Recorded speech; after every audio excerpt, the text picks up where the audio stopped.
you are the Chicago Cubs. Anything less than a Dodgers offseason, they're never going to be there. But because because the biggest Cubs fans on earth. No. Guys, we got a big one tonight in Washington, so I don't want to overlook that. We understand. But I want to talk about Sunday's game against the Saints. We will be at Timmy O'Toole's in Streeterville with the New Orleans crew. It'll be us. It'll be Megan will be there. T-Bob will be there. And Mintz will be there, I believe. Ready for battle. We'll be ready for battle, exactly. So it'll be a nice little clash of the personalities there. And we'll be there drinking the great tasting, less filling Miller Lite. So come on out. It is open to the public. And have some Miller Lights with us and cheer on the Bears. Because it is Bear season, and it's also the 50th anniversary of Miller Lite. Bears game days are incomplete without Miller Lites. It's the taste you can depend on, a great beer trusted by beer lovers for 50 years. Miller Lite, the official beer partner of our Chicago Bears. Go to MillerLite.com/stretch to find delivery options near you, or you could pick up some Miller Lite pretty much anywhere that they sell beer. It's Miller time. Celebrate responsibly. Miller Brew Company, Milwaukee, Wisconsin. 96 calories and 3.2 carbs per 12 ounces. All right, welcome to the stretch. The Cubs have been eliminated from the playoffs. The Blackhawks have dropped a puck for the first time in the regular season, and the Bears play tonight. We're gonna go kind of out of order today because Dan's gonna join us a little later. He had some stuff going on, so he will be here soon. So we'll end with the Cubs. So naturally, I understand we would be starting with the Cubs. We're gonna end with the Cubs. So let's start with the Bears. Let's get a quick temperature check of the room. Chief, I will start with you. I'm actually feeling okay, and maybe it's just I need a little something to latch onto. You mentioned the Hawks, they're 0-3. The Cubs are eliminated, and I feel like the Bears, talking to Kevin Byard, getting healthy, coming out of the bye, Ben Johnson, it feels like things are starting, like the ship is turning.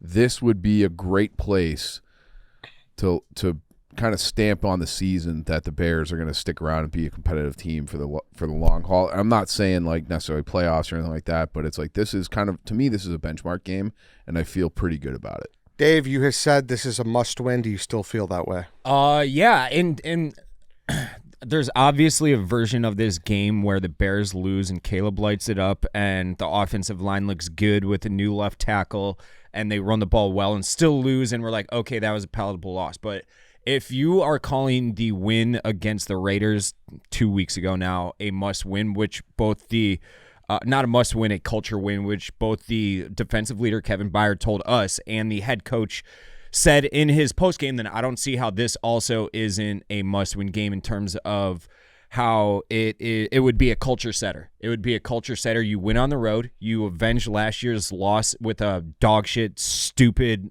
unnecessary Hail Mary. It's obviously Caleb versus Jaden Daniels, and it's on the roads. But if last week was a culture win, then this week is you have to build on that culture win, and that would mean you go in there and you beat a team on the road that went to the NFC Championship last year, and that is looking pretty solid so far this year, in spite of having a brutal I don't injury necessarily report think that's what they meant by the culture win. I think they meant the culture win because they're used to choking those games up and not finishing. Correct. So I don't agree with you at all. But I also a way that you could say that like the culture's changed. Okay, we've all talked about the blown games, the Minnesota game, a million games last year and the last several years where they just choke it late, and then that was a shift. Another thing that would show that there's a shift is having a good game out of a bye, because the Bears historically, the last several coaches, they come out of a bye, all the extra time to prepare, and they absolutely lay shit the bed. Fucking egg. I wrote this in a blog last week, and I said that exactly. I said, if that was a culture win, then you take that culture that you have instilled in the team, and you go out and you win after a bye. Yeah, so this is like a Ben Johnson kind of benchmark game too. It's totally. Like what kind of coach is he? Does he have everybody ready? Does he have everybody prepared with that extra week? Dennis Allen too. You are healthier. I think getting TJ Edwards back is great. Booker's back. But Edwards specifically, we talked about how bad they've been against the run. He was the team leader in stuffed runs last year, which was no yards or less, and also the team leader in tackles for loss last year. So like his ability to fit in the run game and kind of shore up that element of it, I think it's fucking huge. And Gordon is an impact player too. So it's like you are the healthiest you've been all year on defense. can you, like we were talking about, can you come out of this bye healthy, rested, prepared, ready to go to show that this is not the same old Bears? Exactly. So that's Does that make sense? That's what yes. And on a primetime game too, we have the primetime scaries over the last however many years. So you add all that up, and I'm calling it a must-win. And if you like to elaborate more on, because I was getting there. Okay. I was getting there. I said this all in a blog last week. If you add all that up and you take into the account what Ryan just said, our injury report, the Bears injury report versus the Commanders injury report tonight, I think you go in there and you have to win this game. It's not a must-win. I would agree it's not a must-win, but it is like this is like where the weird labels are. If they do win, it's a statement. I think it is a very good sign. Yeah. I think it's the most important game of the season so far. Okay. And I think you hit that nail on the head. That was going to be my biggest point when you tossed me the rock, is that Nagy was awful out of the bye. Yep. Eberflus, he had 2 shots. Don't believe he was great out of the bye either. Yeah. So Ben Johnson out of the bye is going to be very, very interesting to watch, because I think he's the kind of guy that could thrive off of adjustments, and to have 16 days or wherever it's been, I am very interested to see what he cooks up. Also, it's a very important game because, like you said, too, the injuries. I think TJ is more important to the defense than Tremaine. If we're going, I agree. I agree. Yeah, I do. So I'm excited. I think it's a test. I came in all week, and I didn't feel good. I felt not bad, but not You're good. Eeyore Ed, though. I'm not, though. I think this is. We're not very good, Dave. Like, I don't know if that's Eeyore. Like we did not look good in that Raiders game. Anyone who thinks we did, like, you're not watching the game. No, you're watching Red Zone defensively. or something. No, defensively, the Bears have not been good. Yeah, I'm happy they answered the bell, Caleb. I'm so happy you scored in that last drive. They did enough that they did what they needed to do to win. Like they said, it was good. So it was a bad win. No, it wasn't a bad win. It's good that they eked it out. Don't put words in my mouth, but. I asked a question. No, it's not. I didn't say that. It wasn't a bad win, but I'm just saying they did not look good. So it was bad win. You're just using different words. No, you could look bad and still win. Yeah, I know. Doesn't mean ugly win. It's an ugly win. Yeah, there's no such thing as a bad win. I mean, yeah, I think you guys are talking by each other a little bit. So this is like, yeah, like no one came out of that Raider game and was like, "Fuck yeah!" Like, you know, like we're on a path. It was like survive that one. And now but you do feel a lot better coming out of that 2-2, and like all the post game stuff where, you know, 2 desperate teams, and the Bears did a little bit more. It was on the road. There were plenty of positives to take, but it's not like you looked at that and you're like, we're on to something necessarily. Where I think a win today, you could probably feel. You could say that, you know, that with the upcoming schedule, yes, especially with the upcoming schedule. We were terrified of the Ravens. I mean, I know it's still not Lamar and things could change, but like they're 1-5. It will change. He'll be back for the Bears. They're saying. Yeah, but the point is where it's like that was an auto loss. You can't say a team that's 1-5 now against the Bears is an auto loss. So it's like, and that's like the big game of this stretch. They got the Bengals, they got the Saints. Like there's a gleam. There's something to, like, if you win here, you know, Dan called it the gateway game. Was that the Raider game? Cowboys, or the Cowboys game, yeah. So you win that, and it's like, holy shit, like, you can start to, I don't know if you were going to start to dream a little bit, but it's like, all right, like now it's like all we said was we want meaningful football at the end of the year. It does feel like, especially if you win this game, there's a path to having a big game theoretically in December. And that would be, I would snap your hand off if you gave me that deal before the year, like, oh, we're going to have a big game against the Packers or somebody else in December where something is genuinely on the line and we're building in year 1 of Ben Johnson. That would be great. So that's kind of where my mindset is. I bet it already. I parlayed it with the Hawks. Okay. I love a little Chicago parlay. It's plus 631, I think. And I feel like it has a shot tonight. My thing is I'm waiting for the game. I don't know what it's going to be. And this feels like a lot of people think it's going to be the game. What is that? I think the game. So, you know, I said all offseason, I said I think they're going to start really slow. They started better than I thought they would. I thought they were going to start 1-3. Okay. They started better than I thought they would. I've said the whole time I think they're going to start really slow, and then I think at some point I said maybe back half of the year it's going to click. When's that going to be? Are you talking specifically offense? I'm sorry. Offensive specifically, yes, Okay. exactly. Because defense is kind of a fucking. It is what it is. It's very confusing. Yeah. It's very confusing why they're not better. Well, injuries. I think it's if you remove Jalen Johnson, Kyler Gordon, and TJ Edwards Brisker a little bit. Brisker for those Grady Jarrett. Yeah, Grady Jarrett. That's a starting player. I know I had no real expectation, but sure. Yeah. You remove a lot of guys who are supposed to have meaningful snaps for you, and it does kind of feel like you're just holding on. They got you could call it luck or opportunistic, but like the takeaways saved them in that Raider game. But there is something to be like, hey, they're going out and making plays and getting the ball. Mm-hmm. So can they shore up with these added, reinforcements coming off of IR to make everything else even a little bit better, especially in the run game, so you're off the field quicker, and then can it all kind of come together all at once? And I think it's possible tonight. And I'm choosing to go in not with like a pessimistic attitude, because it's like this. It feels like an opportunity, and it's like I want to be in a good mood and like be a little ambitious and hopeful. I don't think there's reason for pessimism. Like, I don't think the Commanders are world beaters here. No, I know, but like I think they're a good football team. He's not been like awesome this year. He's got a sub 60 completion percentage right now. Like, obviously Jaden Daniels can at any moment take over a game. Took him to the NFC Championship in his rookie year.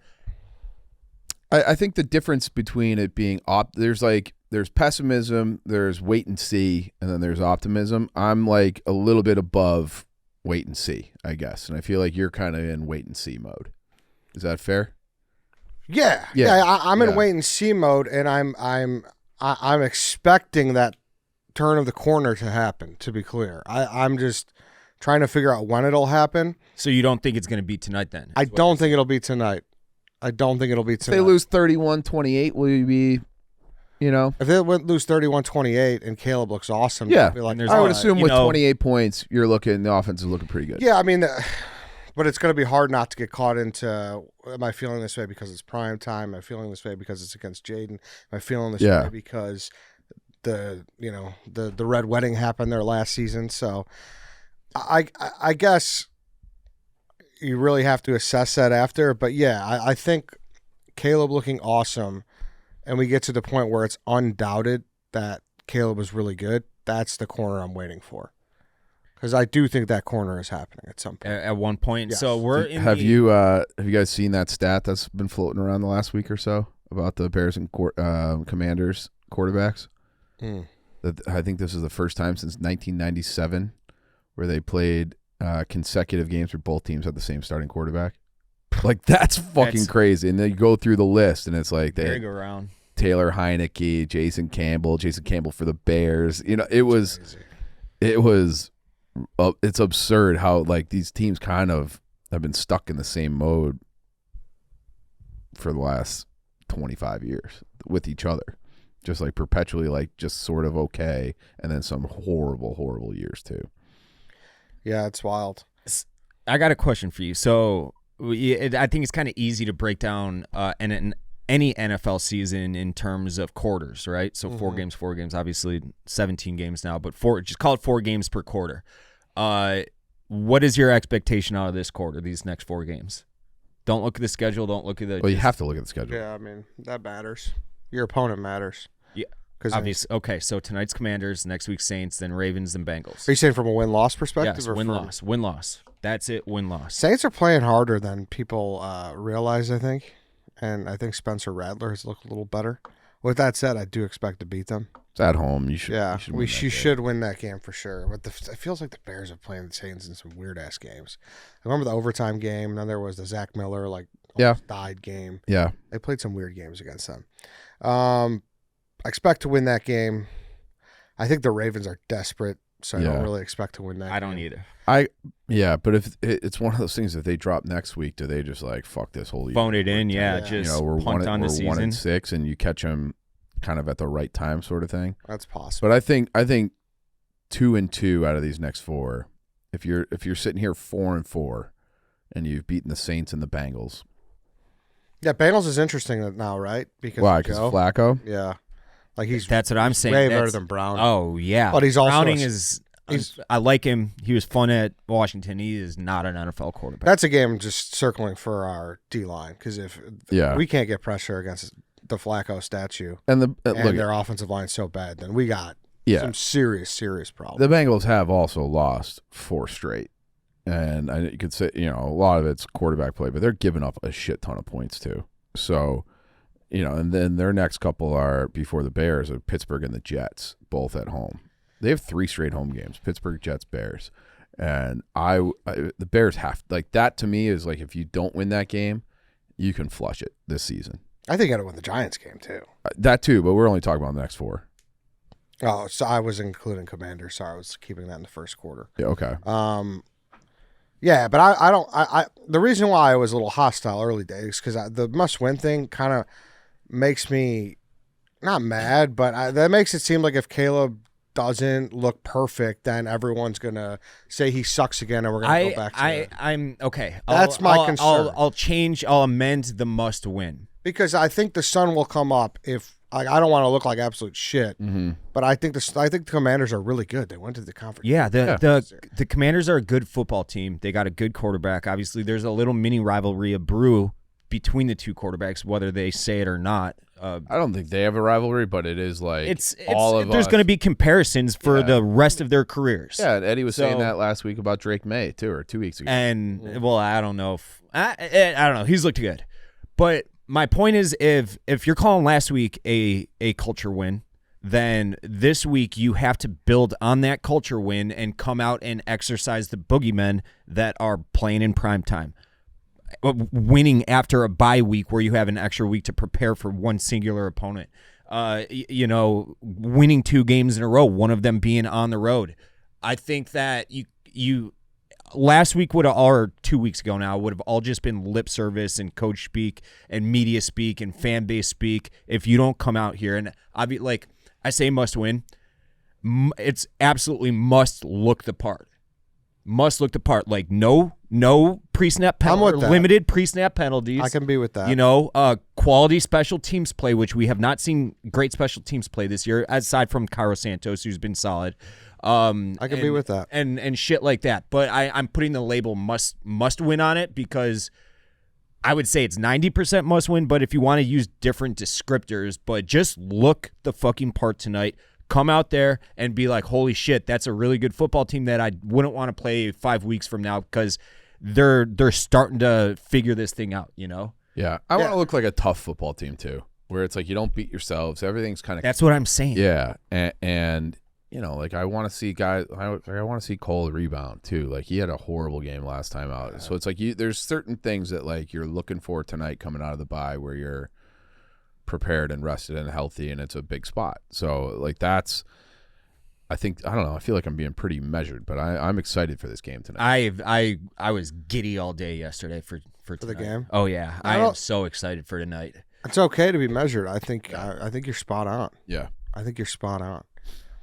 It's Ben Johnson out of a bye. Yeah, that's the storyline to me. I agree. That's the number one storyline to me. What is he going like? How are we going to look schematically? Yeah, are we going to be finding open guys? Is it going to be kind of one of those games where? We don't. I'm not to say we haven't seen receivers in space because when we have, there have been times when Caleb's hit them and sometimes he hasn't hit them. The other thing, and I blogged this, I had kind of just there was a rumor, not even like a real rumor, but DJ Moore for Kayvon Thibodeau trade, and I was like, this is a blog, this will get some clicks, and it's DJ Moore. It's like it depends on how much you care about the analytics and stuff, but like he's getting open at like a top 5 rate in the I saw that, and it's like can we get him more involved? Because it's been like the Rome show, and it's like DJ, if he's open, like he's still, your highest paid weapon on offense. Like I want to see him worked into the game plan a little bit more. So these are like little nuggets where it's like if like you're saying, is it all going to come together and click at some point? Maybe it's not this week. But it's like I'd like to see like I don't know if the like diversity in the offensive attack too, where it's like, hey, like Caleb is, he's not just going to Rome necessarily. Not that I'm saying he's keen on Rome, but it's like I want it to be like, all right, DJ bang open, Cole bang open. Like it's like the offense, it's less improvisation, and you get it's like a more well-rounded offensive look. We, I think, started to see that. I'm going to pull up the box score, but I think Rome only had like 4 catches for 90 yards in a score, and then it was like 2 catches here, 2 catches there, catch here. Yeah. It was like 8 guy. I'm trying to look now. Yeah, I hope so, because I don't want to keep harping on that game, but it's the last thing seared into my brain because it's the last thing we've seen. But 14 points off of 4 turnovers is not It's unacceptable. 2 touchdowns. I got more off of that, but 2 touchdowns in a whole game when you had 4 turnovers in that game, not great. But I know they had the 1 pick in the second half, but the other ones all came in the first half, and that was like the Ben Johnson kind of exploded out of with the reporter. Yeah. Where it's like they did look better offensively in the second half too. Hey guys, let's take a break to talk about Chevy Drive Chicago. They have everything you need to shop and buy smart at your local Chevy dealer. Great styles, the latest tech. You'll look good and feel good about what you're driving. Now's the time to get into the Chevy family of EVs, Equinox EV, Blazer EV, and Silverado EV. Take advantage of all incentives today. Don't wait. Go to ChevyDriveChicago.com to find your local dealer and drive one today. White Sox Dave. You got any road trips coming up? I do. As of about an hour and a half ago, Ed, Chief and I will be taking his Blazer down to the Wells Ranch to go slaughter some deer. I'm very excited. It's a great little 3-hour drive, and we'll be blasting some jams in the Blazer all the whole way down there. All the latest tech. Yep. Comfortable seats. Heat seat warmers. You need those after a hunt. Reliable. You'll just feel good. Reliable tire. Everything He's feels got good plenty about of that drive. roof space for when I slaughter a deer. There you go. That's much needed. So, head to ChevyDriveChicago.com to find your local dealer today. And like I said, check out those EVs, Equinox, Blazer, Silverado. They got them all. ChevyDriveChicago.com. All right, Dan has joined us. Hello, boys. What's up? How we doing? How's everyone feeling? Congratulations, White Sox, Steve. Thank you. I had a great sports weekend. I know you a did. Fantastic sports weekend. The only thing that would have made it just one of my favorite sports weekends ever if the Packers would have lost last night. Yeah. Congrats. Thank Way you. to go. Killed James Franklin. Killed James Franklin, and you got a nice little road win. The Cubs. I when I saw that video of you and Dave Miller and everybody just miserable up in Milwaukee, I was out with Donnie. I was laughing my tits off. Great. It made me so happy. Awesome. What a fuck. Great job. Yeah. I don't know what else to say. Great job. And Andrew Congrats, Vaughn, man. actually good. Yeah. You guys fucking wasted him. Yeah, that's true. People are trying to use this as some like the Andrew Vaughn experiment failed years ago, and it was on nobody but Andrew Vaughn himself. It was Andrew Vaughn and Andrew. How can you possibly say that? Yeah, I mean, you got to really think tapped that, into something. you got to think that Because- the organization of the Milwaukee Brewers. Oh, just- I have no problem shitting on the White Sox when the White Sox deserve to be shit on.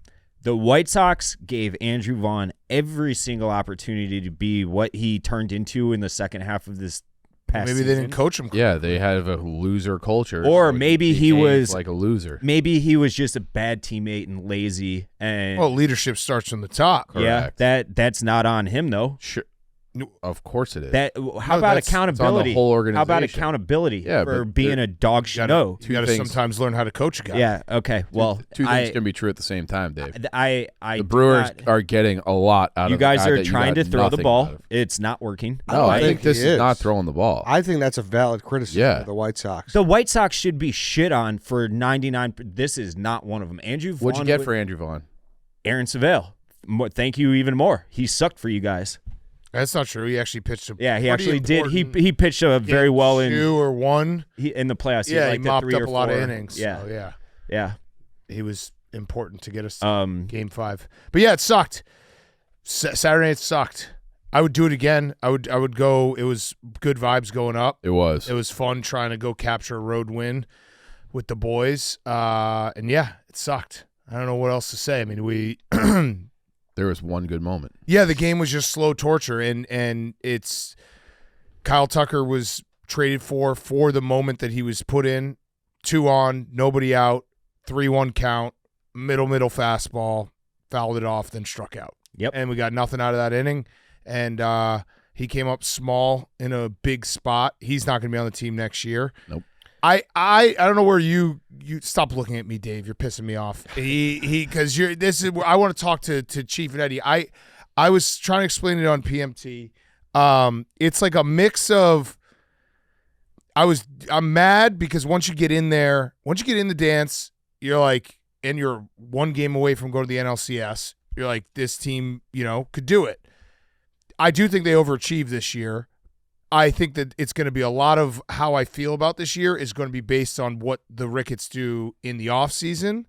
I never thought we were a World Series team, but once you're there, you're like, God damn it, let's just win this thing. You know what I mean? And like, let's get some more games at Wrigley.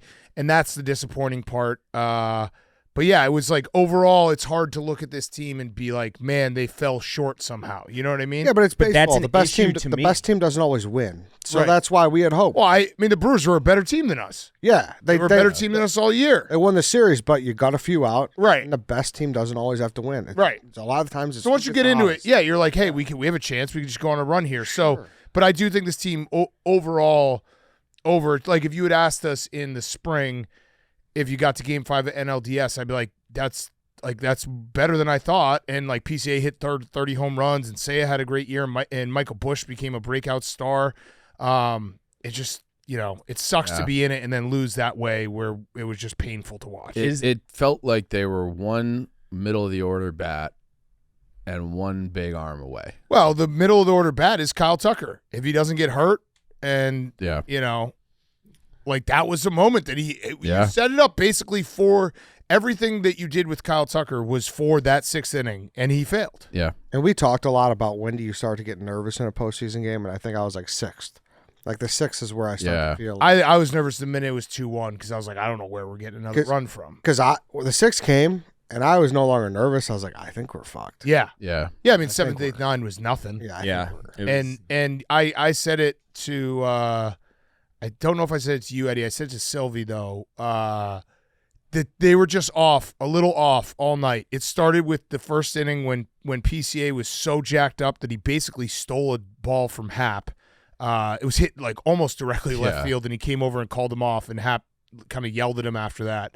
Then we had the PCA trying to make a play where the ball gets by him or doesn't go by him but bounces. Mm-hmm. Dansby has an error, which he never does. Even that moment where Kittredge got stolen and he didn't move, and also that pop-up to end the inning where he almost took it from Michael Busch. And it was just like the little things were just off. And was it Game 5? Was it the crowd? I don't know why that was. I don't know. They were just they were just too hyped up or too nervous. I don't know. They just didn't perform, and it sucked. And credit to the Brewers. They're the better team. What are you going to do? Yep. Are they the better team, though, if we have Steele and Horton? No, but also I don't know how much like they didn't have Woodruff. Yeah. You know what I mean? Like That's true. And Steele I love Justin Steele. I think he's an awesome pitcher. He has been injured the last 2 years. So it's like this is part of the calculation. Cade Horton was on an innings limit. He's a rookie. Like so as much as I want to sit here and be like, man, if we had those guys, that's just baseball. Like guys get injured, It's you got to be able to have the people behind it. I want to take you back to a comment you made to start that. And you said that if you would have asked most Cubs fans during spring training if at the end of this season the Cubs lost in Game 5 of the NLDS, would you think that's a good year? Did they outperform expectations? And the answer being yes. To me, that's an issue. Okay.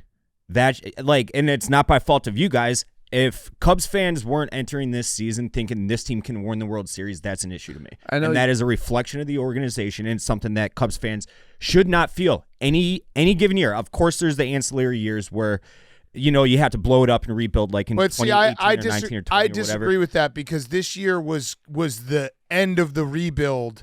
And that's why I'm saying I'm going to reserve my judgment till after this offseason. Looked at us and said money was the reason they didn't go for it. I understand. That is an issue. That is bad for baseball. No. That is bad for Chicago. It's bad for the Cubs. Hold on, I get it. Like this plan, this was the rebuild, and we got to the end of the rebuild. We have young guys who are really good. PCA's stud. Nico, you gotta extend right now. Mm-hmm. He was unbelievable in the playoffs. Dansby. Whatever, his offense come and go, but he's an elite glove. Yes. Michael Bush is a stud. Cade Horton, like Justin, like all these guys, you were building for this year to be the year that you got to take the step forward, get to the playoffs. They did. Now is when they have to spend, and I unfortunately don't think they will, and that's where I will judge them after this. I understood this year was like, we think we got the team. We don't know if we got the team. Trade Kyle Tucker, make this a team that's, it puts the whole, lineup together. So going into this year, I was like, I want to get back to the playoffs. Mm-hmm. That was that. If we didn't get to the playoffs, that was going to be a disappointment of a year. We did get to the playoffs. Once you're in the playoffs, you obviously are like, fuck, let's just go win the whole thing. Now it's like, what are you going to do? Now you have cost-controlled young guys who are talented. Now is when you get the Lester Hayward type of stuff done. Again, you don't want it to be Jason Hayward's. Right. The point, yes, of course. You want to go spend the money. If they do not spend the money this year, then I will be in 100% agreement with you. And I think you can have two tracks in your mind where you're like, you can be disappointed with ownership's lack of ambition, and we'll say this year. But I loved that the 26 guys on that team. Like, I love Ian Happ. I know he struggled. PCA was so electric this year. Like, that was a team that was fun to root for. That you just wanted it to keep going, because that's like, it was such a fun team all year, and you're just like, man, if we just had a little bit more, like, this team is right fucking there, and it would be such a like. They're dangling that carrot. Yeah, they're dangling the carrot in front of you mules, and you're eating it. No, but I don't agree with all right, so they could have maybe done more in the off season, sure, but like the trade deadline stuff makes no sense to me. What arm is everyone talking about? The magical arm that we could have gotten that wouldn't have cost us? Chris Sale. Probably Cade Horton.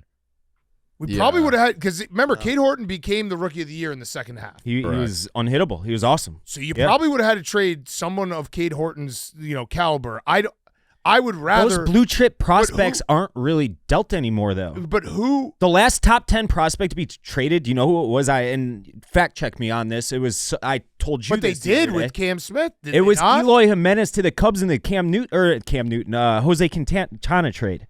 Right, but my point is, what guy moved at the deadline that you'd like that the Cubs should have had him? There was no guy. At the deadline, I'd have to go and look at the trades. There was no guy who moved at the deadline who I'm like, and I actually think it's a credit to what they've done pitching. Like, they did make, like, Kittredge was awesome. Drew Pomerantz, I know that it's crazier in a situation where Drew Pomerantz is starting a game 5, but he pitched well. Like, they did some moves on the fringes that did help this team, and like, I felt confident with the bullpen going into the playoffs, and they pitched their balls off. The bullpen was actually it was solid. This series came down to, like, I really do think that if Craig Counsell, people are going to blame him. I think he managed an okay postseason except for the Boyd game 1. Yep. And I was mad about it before that. It's not hindsight. I think that fucked everything up. I thought you said it really well in the game 1 and 2. Counsell was letting the Brewers dictate how he was managing. Correct. And then we flipped it on him. Like, even in game 5, they were so scared of our first inning that they had Trevor McGill pitch the first inning. Yeah. So, like, we had the Brewers, like, having to make moves to counter us, not the other way around. And it just goes back to the game 1 where it's like, I think that was just a big mistake where you should have gone with Colin Ray and a bullpen game off of a short rest and had Matthew Boyd pitch full rest on Monday, and then Shota at home. Yeah, that's the problem. Shota's arm is dead. I don't know. He was a mental head case. Yeah. You didn't expect that to happen. Although I've never been like the biggest Shota guy. Like, you'd expected your quote unquote 2 right now to be able to pitch in a game 5, and he wasn't. And I'm happy he didn't. Like, that's the problem, though, is that first game, that mismanaged by Counsell, affected the whole series. Yeah. So if pass fail, I give Counsell a fail for this series. Yeah. I do. And I mean, the fact the Cubs fought back, didn't get swept, protected Wrigley, won 2 games, got it to a 5. Like, that's nice. But we should have. We could have won this series, and that's the frustrating part. I don't know if we could have beaten the Dodgers. Again, I never went into this season being like, this is a World Series roster, but they have now showed us that they can compete in the playoffs, and now you have to do the things to become a World Series. But I will say, truthfully, right now, October 13th, I would be fine rolling out that roster again from a lineup standpoint. You got to add more. Well, if you add Kyle Tucker, that's what I'm saying. He's in the Oh, line. yeah. But they're not. I would be fine Kyle with that, Tucker's 0%. I mean, his comment after the game was. It was gone. Thanks. See you later. I'm not. Yeah. No, gone. Schwarber should be. It should be Schwarber and Zach Gallen or Schwarber and Framber. Like, do that, and I'll be like, all right, the Cubs. Everything has made sense. What they're doing makes sense. They're adding the right pieces. I don't think they will. That's what's Framber gonna get? I don't He's know. such a workhorse. I know. If you didn't see his quote, Kyle Tucker said after the game, "We'll see what happens. Don't know what the future is going to hold. If not, it's been an honor playing with all these guys and wish everyone best of luck, whether it's playing next year or not with them." Like I don't know. Like I guess I'm maybe not explaining it well, but like I don't think this team is as good as the 2015 Cubs, but No. I hate those comparisons. I agree. But like it does feel like this was the year before. This could be the year before the year if they do the right things. Yeah. Because Do you know what I mean? if you add a frontline starter, You're giving him more Steele grace is- than I am, but Yeah, but think of But that. we haven't had the offseason yet. Right. I'm not. It should have been last year. It should have been last year. I don't know. You I don't know sold about that. a rebuild for like 3 straight But years. Dave, You had Hap. It worked. Yeah, but we didn't know They won Bush. 90 they we won didn't know 92 games, and you. Yeah. he's right. You didn't know. that these guys were going to be so Yeah, good. Bush, PCA, Nico. Like there were Cubs fans that wanted You to knew go off exactly the what team Nico before. was. No, there No, were people who wanted him Nico- off the team before the season. Nico was Ni- involved in trade rumors to the, Sure, to the Yankees sure, and the sure, Mariners. sure. I think you're playing a little hindsight here, where it's like you didn't know this team was going to be a playoff team. because now I couldn't imagine this team without those three guys. Right. right. You guys are operating with recency bias. Nico Horner was fucking awesome in the playoffs. Nico Horner is a limited offensive player that played very good baseball and consistent baseball over the last few years. But like, he took So a step I'm forward. saying But offensively, he's exactly what he's all always these been. guys took a step forward this year. Bush, PCA and absolutely, Bush, absolutely, yes. big time step forward. But you didn't if- know what you were going to get out of Shaw. He was bad in the playoffs, but I thought he progressed over the season. Like all these things. Bush had to a huge happen. prospect pedigree. PCA had a huge prospect. Now, I will be the first to admit I did not expect him to be MVP-CA in the first half of the year. That was completely something that I did not think was ever going to happen. But Nico Horner is who he was. Dansby Swanson is who he is. Ian Happ is who he is. You know what you got out of set. I'm saying, Yeah, but and when I hear people from the Chicago Cubs saying, I wanted this guy, but we didn't get the go-ahead, that is an issue to me. That is an issue to me because they're only thinking about fiscal responsibility instead of winning baseball games. Yeah, sure.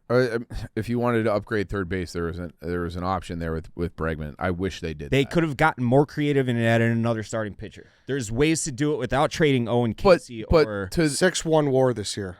for Nico. for Nico. Yeah, Nico was What was his score awesome. the last 2 years? Like 4-5. So he did take a step No, forward. he was just like I 3-7 said. last year. So just like I said, he 3-7. took a step forward. Yeah. He absolutely That took was- a that's step a forward. consider- I best year now of his I am career. speaking specifically offensively, and because depending on the website you look at, it weighs defense more, and which Is it war? No, Baseball it's not. reference. It's different But between that websites. that you could say like if It's you, not like the, batting the, average The stat. defense is one of the strengths of this team. Yeah. especially up the middle. So like you like, guys are that's- carrying water. No, for no. No, we're we're not. It's because I'm saying, we're saying that what we're saying is exactly the same thing that you're saying, that we have to hold them accountable. But you're saying we should have held them accountable in the offseason before this year when you didn't know what you were going to Eddie have just as a said he'd be roster. cool to run the same roster back. That's not good enough. No, It's not good enough. Well, I disagreed with it. I said With you Kyle got to get. Tucker, I'm out. yeah, I'm with totally I fine. know. Yeah, I would do that with Kyle Tucker. Yeah, If so you added but a- he said Schwarber but- and he said okay. Tucker. It's kind of you got Ian Happ on the wrong side. Like my point is No. okay. After this year, Saya's a free agent. Yeah. Horner's a free agent. Yeah, no, I said I know. 5 minutes ago you got to extend Nico. You have to extend Nico this Yeah. offseason. That's part of the plan. And you have to extend him. yeah. So they totally 100%. So it's not like they're going to do nothing. So if they come back with another big bat, whether it's Tucker, who I think is a 0% It's not, yeah. shot, or Schwarber, somebody like that, another big bat in the middle, and you're hopefully get more out of what you got out of Tucker last year. Like I love Kyle Tucker. He had 22 bombs. So He had a bad year and he was still good. right. And he was also injured. He was had injured. 20 home runs at the All-Star break, and then he Right. broke his finger, and he lost never the all his same. power. Yeah. Zapped, yeah.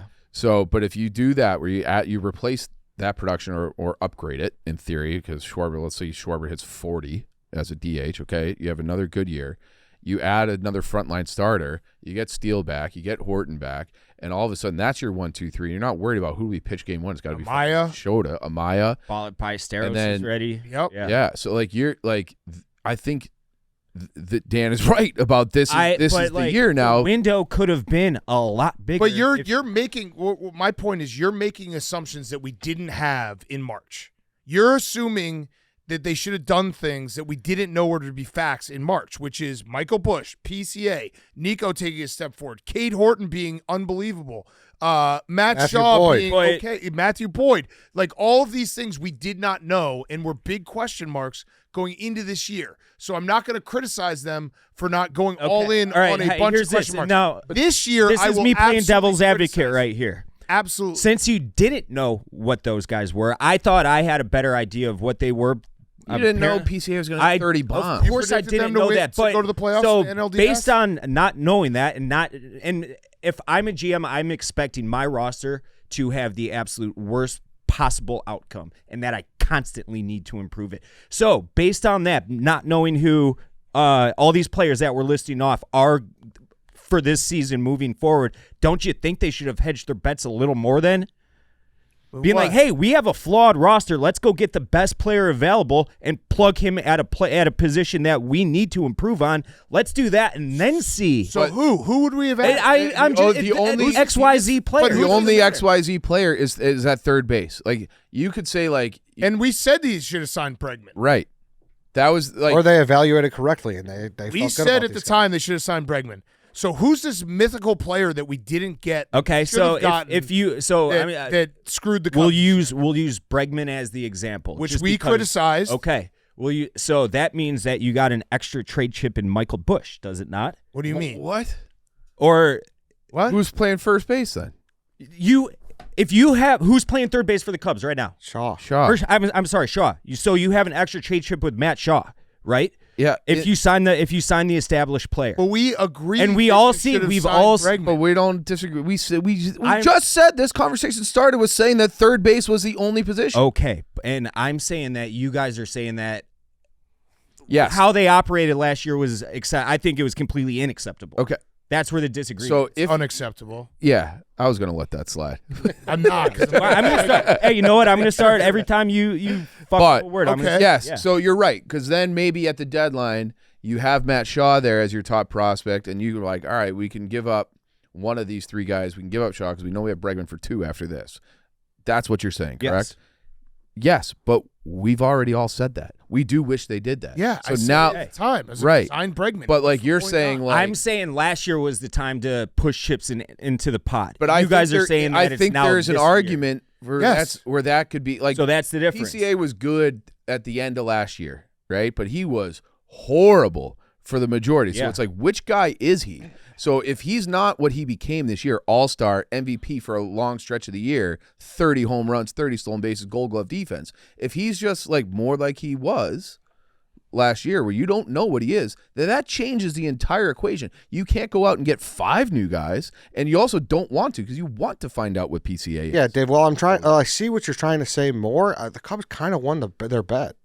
Right. Absolutely. With They kind of won their bet. Like, and now on a lot of these guys. You can never have too many good players. Okay, but what we're saying, like, I think that is like, I think now is the time. And if they don't do anything now, I will be 100% agreeing with you that it's bullshit. They're not adding. Sure. Like the timeline of what they rebuilt has made sense in the fact that this was the year before the year, in my mind.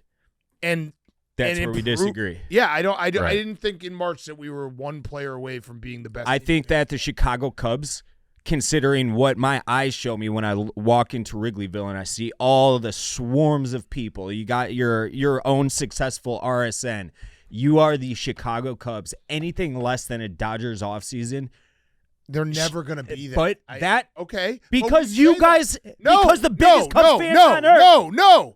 I say the Ricketts are fucking cheap fucks, and they have a real estate company with a side of baseball. Yes. I say that all the time. I'm not gonna criticize a team that gave me a lot of fun moments this season, went to the Game 5 of NLDS, fell a game short, which is disappointing as fuck, and be like, it's all shitty. If they don't do anything this offseason, I will then say that. But I'm not going to say that off of this year where they made bets. A lot of them came true. The young core is real. Like, they have an actual team that they can build on. If they do not build on it now, I'm 100% in agreement with you. But I'm not going to say, like, oh, how did you not? Like, the trade deadline, I still want to see someone produce one name that they can say that would have been, like, made the difference in us winning the World Series. Yeah. Mackenzie Gore is what people say. What would that cost me? That guy stinks. They were saying Shaw. It was the talks. Okay, but, like, so what was the guy? And then in the offseason, Bregman. We said at the time, we should sign Bregman. Why are we not signing Bregman? This is stupid not to sign Bregman. They didn't. That sucked. Who's the other guy that we should have gotten? I don't know who that is. Like, who's the magic guy that could have made this team a World Series team? So, Tom Ricketts has been on the record saying they do not look to make any money on baseball. They look to just break even. Okay? We've had this discussion so many fucking I'm not times. done. I'm not done. So now I haven't done this yet, but if I did, I looked and saw that the Cubs, after arbitration raises and everything, after this winter, are looked to be right up against that tax number. And the Cubs don't go out and like, that is because they're not looking at it. They're looking at it from a fiscal number. And if I look right now, we can predict the Cubs offseason if we look and see how much money they have to wiggle with. If it's only like $25 million, you're not signing Kyle Schwarber or anybody of relevance. They're going to piece it together just like they did last year. I'm not going to get mad until it happens. Right. So this year, the owners on record is saying they only have to break even. I'm not going to get mad until it happens. No one believes that. You said it's going to happen. And no one believes that. Right. This year, they were 23rd in the league with payroll as a percentage of revenue. Okay, so the high revenue teams, the Mets, the Dodgers, all these teams spend a lot of money. Joke. The Cubs, that's a joke. The Cubs did not do that. They should be in that top 7 of spenders as a percentage of revenue after this offseason. Whatever, sure, put the number. That's a moving. Shouldn't be top 3. That's a moving target. They're not going to be top 3. The Mets, Yankees, and Dodgers will be top 3. Yeah, they should be 4 or 5. Yeah, they should be right there with the Phillies and the Red Sox. Yeah. And if they're not going to spend like the Mets, Dodgers, and Yankees. I'm sorry, they're just not. They can't have a lower percentage of payroll as part of their revenue than the Colorado Rockies. No, that's like unacceptable. That can't. But that's why baseball. We go back to what we said 15 minutes ago. Like, this offseason, they better fucking do it, because now you have a team that can compete, and you might be a player or two away from being a genuine World Series team. So this is the winter. Yeah, and if you ask me right now, do I think they're going to do it? Probably not, and I'm going to be fucking pissed. It's the biggest offseason in a decade since 2015. Yes. Yeah. It's the biggest offseason since 2015. This is the year before the year. Mm-hmm. Like, overall, I thought this Cubs season was a lot of fun. I think that they overperformed. They sucked. Games. The way we lost sucked, and the way we went out sucked. And that Game 5 was brutal to watch. And I'm sick of losing to the Brewers, and like, it just sucks. But like, they overall this season, like, I know you're going to say it's loser talk, but they were way better than I expected. I was just hoping to get into the playoffs. You like, can find a way to meekly get into the playoffs. They made Wrigley Field a fucking fortress in the playoffs too. Like that, like, there is value in having that too. Like, those moments, like, that's why you are a sports fan. Like, I am. Like, I think I'm with Dan. That team probably was better than what we thought, especially when Steele went down in the first week of the year. It's like, holy fuck, now what are we going to do? And it all kind of came together, and then now it's like, now you know.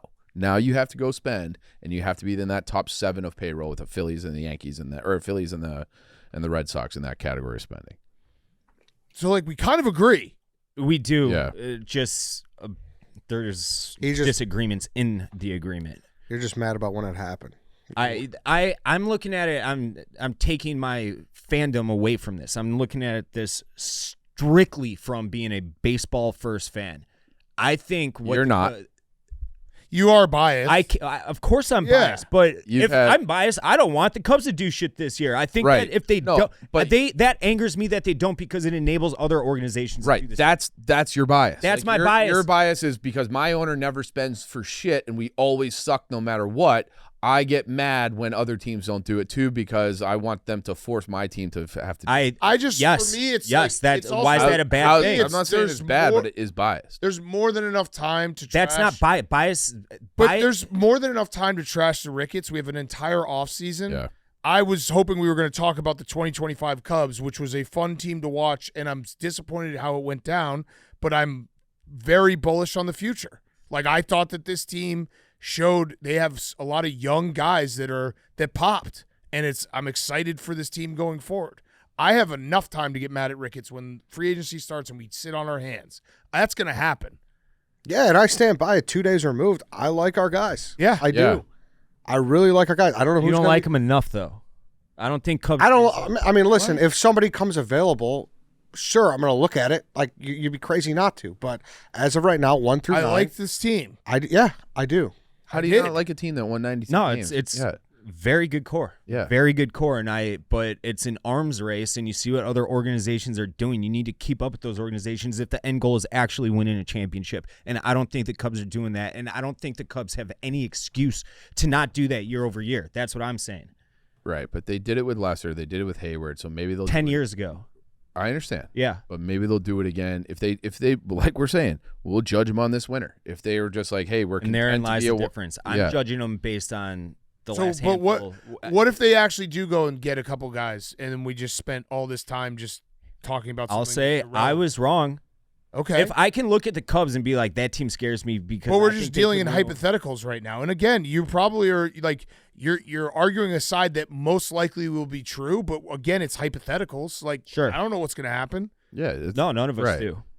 I'm just kind of reading the tea leaves. Yeah, I think Tucker's gone. I've been saying Yeah. that Yeah, for he's 6 been gone fucking since months. June. Yeah, he's gonzo. I just refuse to let owners use money as an excuse for not signing a player because it's just a lie and it's patronizing when they say it. I and agree. It makes me sick to my stomach, especially when I walk to fucking Wrigley from Indiana and there's 50,000 people in the streets. Fuck off with that.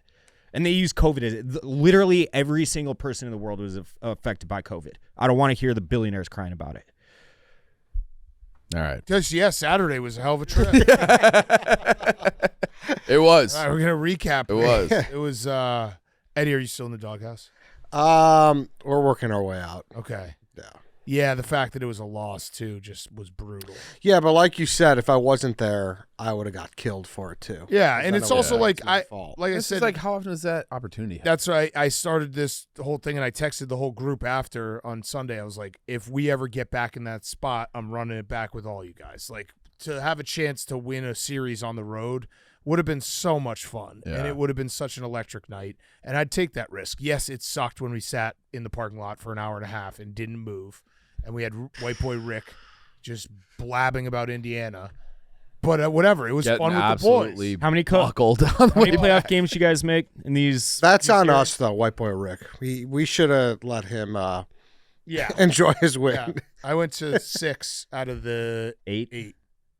I went to 6. About the same. I've been to 1 in 2023, 2 with the QSAC game, and then 2 in 2005. So you guys got me beat. Went to 5. Oh, it's a 3. Yeah, it was a fun run. It really was. The I know. I'm series was bummed that great. we don't get to. Like, I Yeah. looked at the schedule and I was like, we're gonna have Thursday, Friday, Saturday at Wrigley. The NLCS would have been electric. Like, it just makes me sad that It's over. that corner is just dead. I also like they were asking me on PMT because they're like, how if I had to record right after the game, how would it have compared to like Max right after the game? I don't know how you guys felt, but after Kyle Tucker struck out in the 6th inning, it was over in my head. So I had like an hour and a half to process that it was over. Yeah. So it wasn't like a sudden death. Yeah, baseball's a slow death. Yeah, it wasn't like a walk-off It's home a run in our twisting face. knife. It was just Yeah. like, I don't think we're going to win this game. I also don't think it's like Buckner and the Phillies as the 2 worst playoff losses ever. I don't think Yeah. anyone could touch what Max went through. Yeah. Yeah. And then he had the Eagles right after. Right? Game 6, 0-3 was pretty bad. Yeah, but then you still had Game 7. You know, Yeah. They have to get like that pitcher has to go into witness protection, right? I think people were not. I mean, people were harsh, yeah. but That's probably the biggest fuck up since in sports since was it Parkey maybe? Like one where all eyes are on him and it's like, oh fuck, he fucked up. It was worse than Cody Parkey. Yeah, Kickers miss kicks. yeah. Did you guys hear Doug Peterson? We asked him about it, and they said that they had like On the yak. advanced, Yeah, I advanced saw those this. on PMT. PMT, They I did advanced see that. scouting that they're figured out that if Cody Parkey, if you call a timeout, his consistency goes down by like 20%. So they were like the whole time they're like, if we ever get in this situation, we have to call a timeout. Yeah, the only thing I saw He the only nailed thing the I don't first one. understand is he was bad that year. So is that from the year before? Maybe I don't know because he was really bad that year. We all knew coming into that. He hit, like, I don't 8 think he posts was. that I don't know if you look up his numbers. Like he actually wasn't. His numbers weren't so terrible. He had that game where he hit 5 posts, Yeah, and we just were shaky with him. because I thought he was like 70-something%. I'm pulling it up right now. What was he that year? 2018. Because I remember sitting there. No, being- I remember having that feeling like he's gonna miss this. He was 23 for 30 in 76. isn't Okay, very yeah, good. Yeah. okay, And yeah. then, like, So he had missed a few. And he had missed 3 extra points. So maybe out Yeah, of that those was 23 extra for points. 30, maybe the ones that they called timeout on were Yeah. Yeah. misses. Maybe I don't know. Regardless, we all sat there being like, all right, we know this problem is gonna like. Yep. We see the iceberg. Yep. yeah. Absolutely. Any quick Blackhawks notes before we wrap up?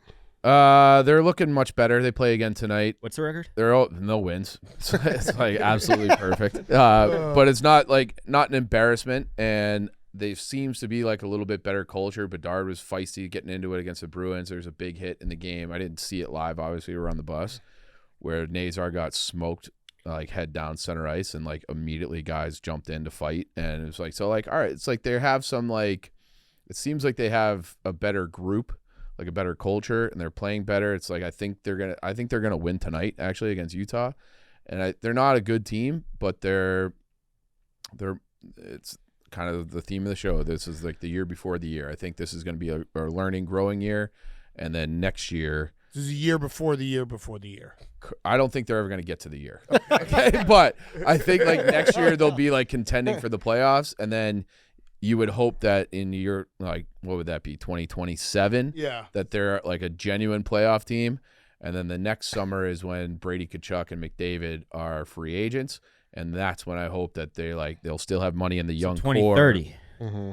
Yeah, 20. or take. No, like if they sign a big guy in 2028, and then they still have they have a lot of exciting prospects. They still have like 6 first-round picks who have not signed pro contracts yet. Like there's still there's more guys somehow even coming. So you just need to get this group to a place where it's like an attractive destination again, and then you get like the Marian Hossa piece to kind of like take you over the top. So that's kind of my hope. But I have enjoyed. I've watched 2 of the 3 games. I've enjoyed watching those 2 games. Okay, Yeah. that's good. Yeah. Dan, quick Bears thought before we wrap up. I just hope we're competitive. I know that sounds like loser talk, but I just want it to be.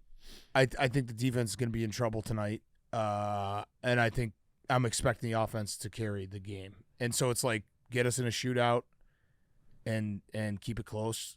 I think this is the game. Warren This Brown and Debo are all out. Yeah. This is the linchpin game, though. If they win this game, I will start to think about playoffs. Okay. So I'm not going to think about playoffs, You'll but I'm going to start to think about think it. You'll about put a maybe- pin in it after they beat the Saints, man. Yeah, if they I go like 3-2 and they're playing the Saints, which is a winnable game, if they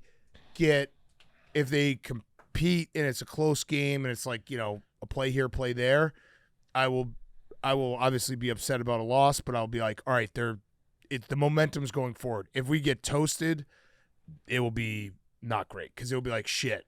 So we beat the Raiders and the Cowboys. Maybe we're way farther off than we thought. Yeah. So it's a good measuring stick. That's actually what it's the measuring stick game.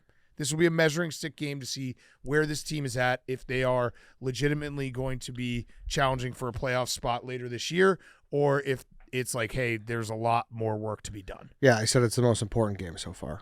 because Ben Johnson out of a bye. Yeah. Yeah. We're more healthy, so I'd like to see. I still think that Cowboys game is the most important game so far this season, but that's just because like it had a chance to just, if we lost to the Crater. Cowboys, it would've To go just- really down? 0-3 and just be like, because like even if you lose tonight, you're 2-3, you're not Yeah. dead. You have winnable games coming up. Not important Although from the wins and Ravens- losses standpoint. The Ravens are going to kill us. I'm going to say it right now. I'm going to get ahead of that. Yeah, They have their bye week, and then Lamar's coming back, Backs against and the they wall. basically have to win every game now. So I'm like, Yeah, you're right. Hopefully they just Worst fold it timing. in and play for a draft pick. worst timing to have to face the Ravens. Like, why couldn't probably. we face Cooper Rush? Mhm. Yeah. Instead, we're going to have to face Lamar off a bye on a team that Can't lose. cannot lose another game. Mm-hmm. You're right. All right, then we can wrap it up. We will have an episode right after the game, so that'll probably be up like shortly after midnight. Yep. So we'll recap the game, and then that's it. Perfect. See you guys then. All right.